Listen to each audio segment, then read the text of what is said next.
అందరికీ జై తెలంగాణ, జై కేసీఆర్, జై గొంగుడి సునీత మహేందర్ రెడ్డి గారికి.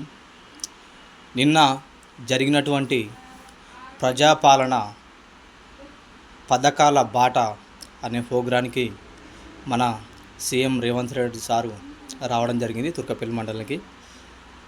అక్కడికి మన అమ్మలు అక్కలు అందరూ అక్కడికి వెళ్ళడం జరిగింది. అదేవిధంగా రేవంత్ రెడ్డి సార్ గారు వచ్చి అక్కడ స్టేజ్ పైన అందరికీ మన అమ్మల్ని మన అక్కలకి అందరికీ ఇలా చెయ్యి ఊపడం జరిగింది. చెయ్యి ఊపినాక కూడా ఎవరు స్పందించకపోవడంతో వాళ్ళందరూ ఏంది నేను ఒక సీఎంలు నన్ను మర్చిపోయిరా అనే విధంగా చూడడం జరిగింది. చూసి మళ్ళా మన బీర్ల ఆయిలర్ గారు కూడా సీఎం సార్ దగ్గరికి పిలుచుకొని ఇద్దరు కూడా చెయ్యి ఊపడం జరిగింది. వాళ్ళిద్దరు చెయ్యి ఊపుతున్నా కూడా ఏ ఒక్క తల్లి కానీ స్పందించకపోవడంతో వాళ్ళు సీఎం రేవంత్ రెడ్డి గారు కుర్చీలో కూర్చోవడం జరిగింది. అదేవిధంగా మన బీర్ల ఆయిలర్ గారు స్పీచ్ ఇస్తూ మనము తెలంగాణలో మన ఆలయ నియోజకవర్గం నెంబర్ 1గా నిలిచిందని చెప్పారు. అదేవిధంగా కొన్ని 20 ఏళ్ళుగా 30 ఏళ్ళుగా చూసుకుంటే మనము ఆలేరు గడ్డ మీద ఏ పార్టీ అయితే గెలుస్తుందో అది మన తెలంగాణ స్టేట్లో సీఎం అవుతారని చెప్పేసి మన బీర్ల ఆయిలర్ గారు అన్నారు. అది వాస్తవం. అదేవిధంగా ఇంత ప్రోగ్రాం ఆలేరు నియోజకవర్గంలో పెట్టారు బీర్ల ఆయిలర్ గారు. మీరు యాదగిరి నరసింహస్వామిని మొక్కకుండా ఆ ప్రోగ్రాం ఎలా చేశారు?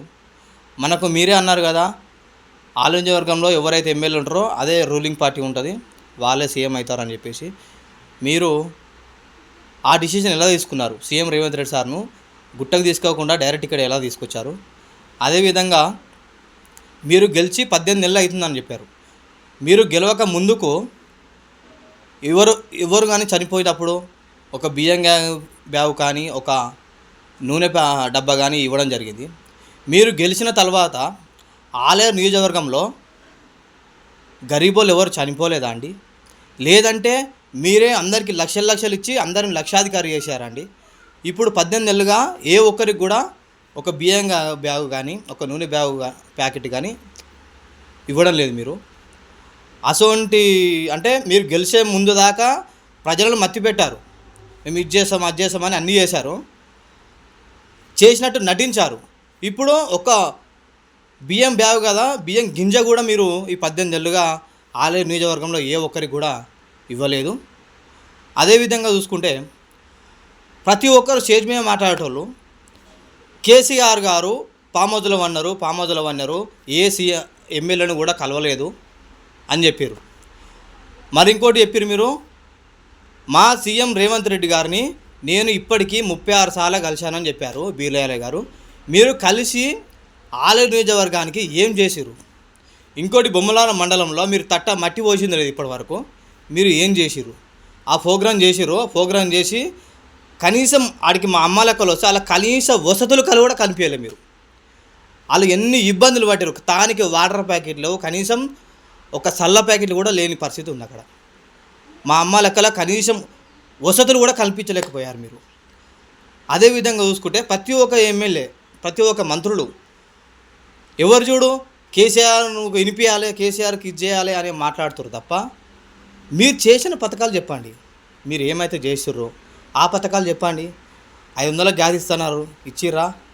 రుణమాఫీ చేస్తున్నారు, చేసిర్రా? ఇలా 1000 కోట్లు చేస్తున్నారని చెప్పుకుంటున్నారు.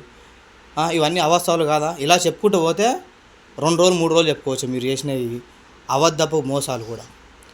అదేవిధంగా చూసుకుంటే మన కోమటిరెడ్డి వెంకరెడ్డి సారు మాట్లాడి మొన్న 50,000 మెజార్టీ ఇచ్చారు, 130 ఓట్లు తప్ప 50,000 మెజార్టీ ఇచ్చారని చెప్పారు.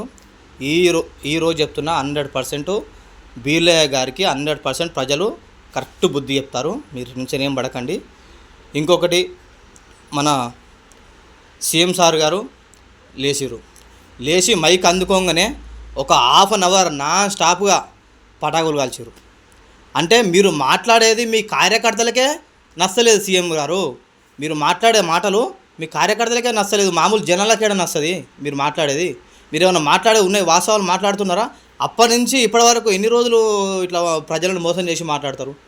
మీ కార్యకర్తలే మీరు మాట్లాడుతుంటే కూడా అర్ధగంటకు ఎక్కువ కూడా పటాకులు కాల్స్తూనే ఉన్నారు. ఆ పటాకులు కాల్చి పటాకులు లాస్ట్కి అయిపోయే వరకల్లా మా అమ్మాలక్కలు అందరూ లేచి ఎవరి పైన వాళ్ళు వేరు. మీరు మాటలు వినేటట్టు ఉన్నదా? కొంచెం అర్థం చేసుకొని తెలంగాణ ప్రజలకు ఏం చేస్తారు, తెలంగాణను ఎక్కడ తీసుకుపోతారు? ఇలా నెంబర్ ఉన్న తెలంగాణని ఇలా నెంబర్ 0 కాడ తీసుకొచ్చారు మీరు. ప్రతి ఒక్కరు ప్రాజెక్టులకు అంటారు, ఇవ్వంటారు అవ్వంటారు, కొన్ని కోట్ల రూపాయలు ఖర్చు పెట్టమంటారు. మన కోమటిరెడ్డి వెంకరెడ్డి సారు యారిగుట్ట కట్టిండు, అంత పెద్ద కట్టిండు కేసీఆర్, యారిగుట్టలో నీళ్ళు ఇచ్చినా అని అంటాడు.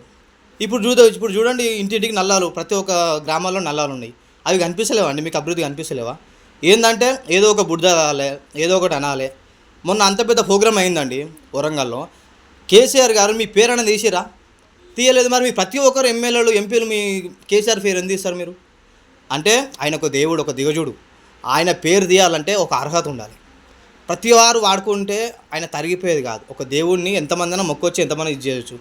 కేసీఆర్ని ఢీకొనే నాయకుడు తెలంగాణ స్టేట్లో లేడు. ఆయన మించిన లీడర్ ఇంతవరకు లేడు, రాడు కూడా. మా దేవుడు కేసీఆర్ మాకు అన్ని విధాలుగా సహకరించి, మాకు ఏ విధంగా ఉన్నా కానీ తెలంగాణ ప్రజల ఆకలి తీర్చి, తెలంగాణ ప్రజలు ఎలా బతకాలి ఏందనేది మమ్మల్ని ఇది చేసిన వారు కేసీఆర్ ఉన్న రోజులు మా తెలంగాణను ఎవ్వరేం చేయలేరు. మా తెలంగాణకు మా కేసీఆర్ మళ్ళీ నెక్స్ట్ రాబోతుండు 100%. మీరు తట్టబుట్ట దారుకునే రోజులు వచ్చినాయి. కన్ఫామ్ చదివిపిస్తాం, ప్రజలందరం కలిసి చదివిపిస్తాం. టెన్షన్ ఏం పడకండి. ఎవరిని ఎక్కడ ఉంచాలని అక్కడ ఉంచాలని ప్రజలందరూ డిసైడ్ అవుతున్నారు కదా, ఆల్రెడీ అయ్యారు కూడా. కాకపోతే ఈ దొంగ మాటలని ఇప్పటికైనా మానుకొని ప్రజలకు ఏమైనా చేసి ఉంటే చేయండి. ఎట్లా మీ పరిపాలన అంతా ఆగమైపోయింది. ఇప్పటికైనా బుద్ధి తెచ్చుకొని ఇవన్నీ సరిదిద్దుకుంటే మంచిగా ఉంటుందని చెప్పేసి నా యొక్క చిన్న విజ్ఞప్తి. నేను టీఆర్ఎస్ యూత్ అధ్యక్షుని, బొమ్మలవరం మండలం, బొమ్మలవరం విలేజ్ లోకలు. జై తెలంగాణ, జై కేసీఆర్.